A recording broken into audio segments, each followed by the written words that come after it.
madame le maire ñu ngi lay nuyu. maa ngi lay fay. voilà tey sa teewaay ci manifestation bi libération Amidia ak ñeneen ñi nga xam ne jàpp nañ leen boo ci mënee dellu si waat rek. tey dama fi taxaw pas en tant que maire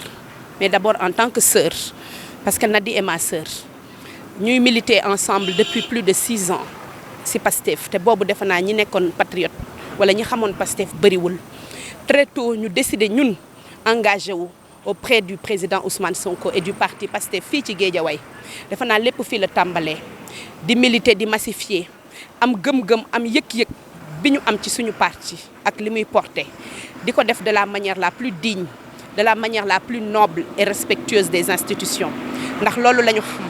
loolu la ñu yaree te loolu mooy suñu philosophie de militantisme tey nag ñu fekk ñu ci suñu militantisme fekk ñu ci suñu gëm-gëm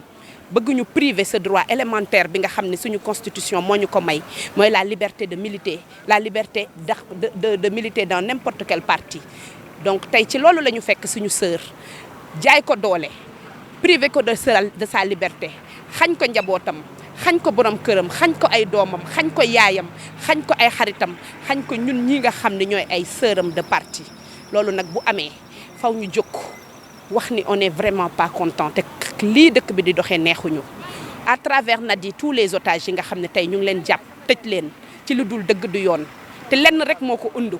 xam nañ ko sénégalais yi xam ko mooy comment faire pour empêcher au président Ousmane Sonko d'être candidat en 2024 nan lañ mën a def ba ragalloo ay militants wam nan lañ mën a def ba casser cette dynamique patriote bi nga xam ne moo jóg et ce mouvement qui est en marche bi nga xam ne moo jóg nan lañ mën a def pour fexe empêcher au président Ousmane Sonko d'être candidat privé que de ses droits et de ses droits constitutionnels li nga xam ne moo koy empêcher nekk candidat c'est ça l'objectif te du am incha allah damay wax nous sommes le bouclier du président Ousmane Sonko chaque combat nous le mènerons avec détermination avec respect des institutions ndax niñ ko mës a defee mais surtout du ñu bàyyi kenn di ñu empêcher tey exprimer li nga xam ne mooy suñu gis-gis suñu gëm-gëm suñu xalaat et surtout de faire cette révolution qui est en marche, que nous disons porter. Nous sommes le changement. Nady fait partie de ces femmes qui croient que le Sénégal mérite mieux que ce qu'il a aujourd'hui. Donc elle se lève comme une digne fille de cette nation pour se battre pour un avenir meilleur pour ses enfants. loolu lañ ko bëgg a xañ te duñ ko nangu tey duñ ko nangu ëllëg te combat bi dinañ ko mener jusqu'à la libération de tous les otages politiques de Macky Sall. àddina tey fii ñu taxaw nag ci Guédiawaye doon tribune boo xam ne tey dañ ko woote pour wax ak àddina ci li nga xam ne d'abord mu ngi xew ci Sénégal mooy injustice bu nga xam ne doomu sénégalais yi ñu ngi koy dund te kenn tegu leen ko lu dul nguur gi nga xam ne moo fi nekk nguur guy jeex yaakaar ni mën naa fexe noot ay doomam ba toogaat fi suñu sœur bi nga xam ne tey mooy Aminata Dia dëkk fii ak ñun ci Guédiawaye 6 ans defe naa du benn fan bi ñuy nekk militant Pastef defe naa ñi xamoon Ousmane Sonko bariwul bi ñuy dugg ci terrain bi fii ci Guédiawaye di xeex pour implanter ce parti defe naa ñi xamoon Pastef bariwul Nady bokk ci ñi nga xam ne dafa nekk les premiers militants de Pastef yi nga xam ne très tôt dañu yaakaar ni lii nga xam ne mooy changement ñu gis ko ci projet Pastef mën na bokk ci ñi nga xam ne dañ koy tabax Nady suñu sœur la Nady doomu jàmbur la yaayu jàmbur la soxna jàmbur la sénégalais la am droit militer fu ko neex ni ko constitution bi mayee mu décider militer dans l'opposition et faire face à ce régime qui est aujourd'hui un régime dictatorial qui ne dit pas son nom moom ak ñëpp ñi nga xam ne tey privé nañ leen seen liberté yóbbu leen tëj leen xam nañ li ko undu lenn rek la mooy naka la ñuy fexee ba nga xam ne kii mooy suñu leader Ousmane Sonko ñu jéem ko relier ak ay mots yoo xam ne mën na leen permettre ñu priver ko ses droits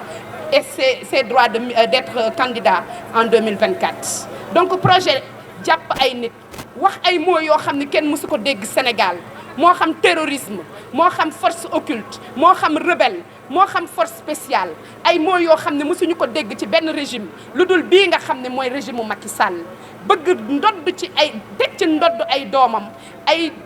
tuuma yoo xam ne buñ la ko tegee mën nañ laa xañ sa àddina sa giiru dund loolu mooy projet Macky Sall loolu mooy objectif u Macky Sall te lenn rek moo ko undu empêcher au leader Ousmane Sonko d'être candidat en 2024 ñu koy wax ni nous ne laisserons pas nos frères et sœurs pourrir dans les prisons pour son propre plaisir. Nous avons décidé d'être des opposants et nous assumons cette partie de notre liberté que nous avons aujourd'hui décidé de nous engager dans PASTEF. Nous avons décidé d'être des soldats et des remparts de la démocratie. Ce n'est pas Macky Sall qui va nous empêcher de le faire. En privant nos frères et nos sœurs de leur liberté. Objectif bi mooy nan lay def ba nit ñi ragal nan lay def ba nit ñi dellu ginnaaw nan lay def ba ku bëgg su sa doom bëgg a génn défendre ce pays ñu téye la mais li ma koy wax rek mooy des milliers de Nadi des milliers de Ousmane Diagne des milliers de Ousmane Sonko sont dans ce pays suñu objectif tey mooy changer suñu objectif mooy faire notre révolution suñu objectif mooy écrire une nouvelle page dans l'histoire de ce pays donc je pense que tey le président Macky Sall mu ngi soog a am opposition bi mu am du opposition de personne opposition bi mu am c'est l'opposition de tout un peuple bi nga xam ne dañu décider wax ko non et en 2024 inchallah Ousmane Sonko sera leader Ousmane Sonko sera candidat et nous allons le porter à la magistrature suprême kon nag ñu ngi koy dànkaafu di ko wax rek ni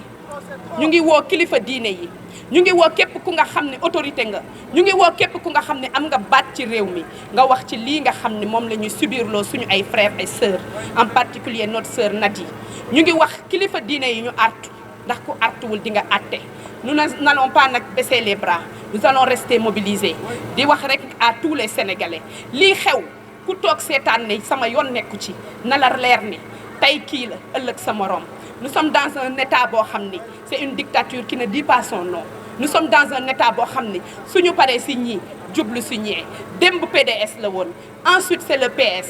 tey jii defe naa c'est le Taxawu tey c'est le PASTEF demain ce sera quelqu'un d'autre juste parce que Macky Sall veut se maintenir au pouvoir kon nag nañu rester mobilisé nañu xeex li nga xam ne mooy suñu ay droit parce que nag réewum Sénégal réew la république la ce n'est pas une monarchie te monarchie sax nit ñi am nañ droit wax seen xalaat fii Sénégal nag loolu lañ ñu bëgg a tere te duñ ko nangu tey nous disons liberté à tous les otages liberté à notre sœur Nadi nañ ko bàyyi mu delluwaat ci ay mbokkam ndax ay doom ñu soxla nañ ko wasalaam